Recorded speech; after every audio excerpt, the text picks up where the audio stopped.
Viktor Orban said that you told him that you want to cut funding for Ukraine as soon as you get there. Where's that effect? He said that in an interview. Yeah. Is he correct? Is that the plan? Well, first of all, he's a fantastic guy, and he's taken in no illegal immigrants. He runs his country very tough. We had a great time. We had dinner. We get along very well.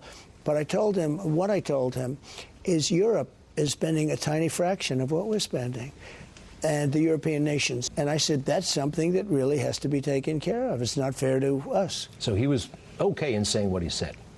Well, he was okay. I mean, he gave a very short statement. We're back with Daniel and Stephen.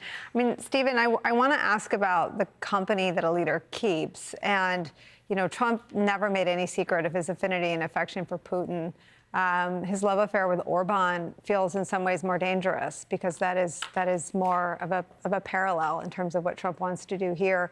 His love affair with Kim Jong-un always seemed bizarre, but clearly the appetite for brutality is something that has been borne out in all the reporting about Trump. I mean, what is the danger of what Trump is saying if it is followed up by policy promises? A couple of huge dangers. One is democracy has to be defended across the world, and at key moments when democracy is threatened, as it is in Europe today, Western powers, particularly the United States, need to stand up and defend it. And so Trump's increasingly open position of abandoning Ukraine could have traumatic long-term consequences for the West.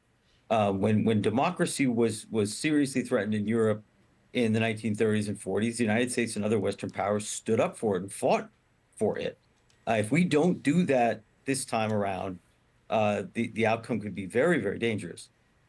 Secondly, I mean, Trump's admiration for dictators is very obvious and clear, but it's worth saying that as bad as Orban is, and Orban is an autocrat, Trump has actually been much, much worse than Orban in what he says he is going to do. He says he's going to pack the administration with loyalists, that he's going to turn agencies like the Justice Department into weapons against his rivals to investigate and prosecute his rivals. He said he's going to try to close down independent media.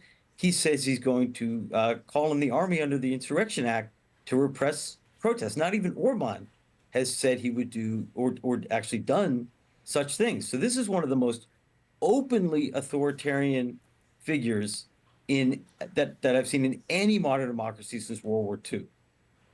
I mean, Daniel, how do you explain the silence in so many corners of civic life? I mean, there's nobody in big business. I mean, you know, big business should be looking at what happened in Orban, and if Trump is even worse, they should be looking at what happened in Russia.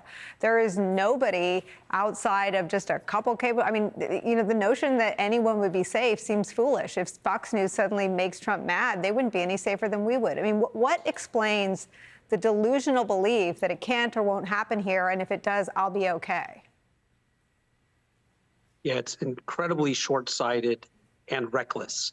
You know, business, religious groups, civil society at large. This is the kind of bulwark of our democracy. And citizens, of course, vote, and that'll make a difference too. But groups need to organize. Groups need to speak out. You know, in other parts of the world, in Germany, where I've been studying recently, with the rise of a far-right party, the heads of the corporations of Daimler, BMW, Porsche come out, release joint statements with labor unions, church organizations, decrying extremism, defending democracy, the values of diversity, freedom, democracy. We need our civic society to do the same.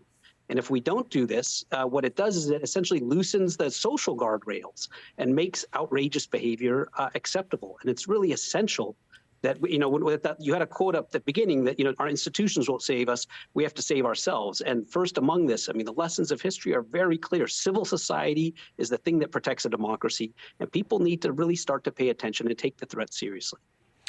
I'm going to put both of you on the spot on live TV.